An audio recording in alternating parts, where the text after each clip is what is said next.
Kathrin, why are operators moving to the cloud, and what are some of the key drivers for that move? Yeah, so actually one of the biggest advantages and the biggest rationale and drivers why operators move in the cloud is agility, elasticity for the networks. Time to market is so essential. We've done an internal study within Nokia that operators generally could respond to 30% of them calling out agility as the key reason as to why they would go into the cloud. And of course, total cost of ownership is a big topic as well. You always want to become more efficient in your network operations, as well as user experience. That is another rationale that they would call out. Okay. What are some of the steps or phases that lead to cloud transformation, and how long will it take? So the evolution towards the cloud is a transformation that will happen only very gradually. We see the transformation happening actually with the advent of 2014 this year.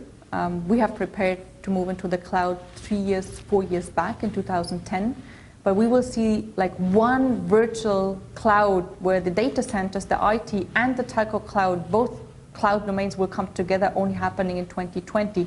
Along the way, we have multiple crossroads and multiple milestones still to achieve as an industry, for sure. But it's a very gradual, smooth move.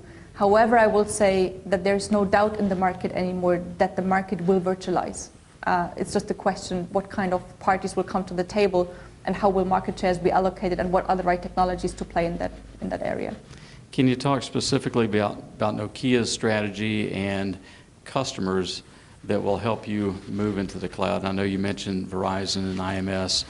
Talk about some of the first steps for Nokia moving to the cloud. Right. So as I alluded to, we prepared for the move into the cloud roughly 3 years ago, where we made one big step, which is decoupling our software from our hardware so that the software can run already in a virtualized environment already today. Our strategy is fundamentally one which we will call being the first to market with telco cloud and through that disrupt the market. We have no intention at the moment to play in the IT cloud environment, in the enterprise cloud. We would leave that to the IBMs and to the Qualcomms and to the Ciscos of the world. We want to use our nimble, financially strong, healthy advantage and move into the cloud with telco cloud where we're strong at. And that is what the industry would call as NFV, Network Function Virtualization.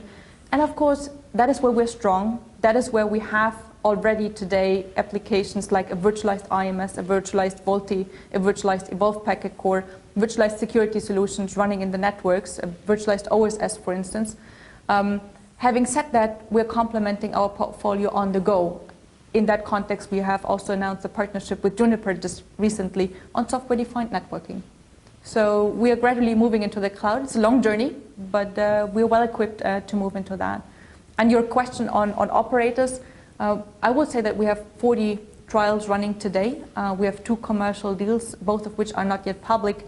However, we have launched multiple proof of concepts, such as the Evolved Packet Core concept in a virtualized environment with SK Telecom in Korea, for instance.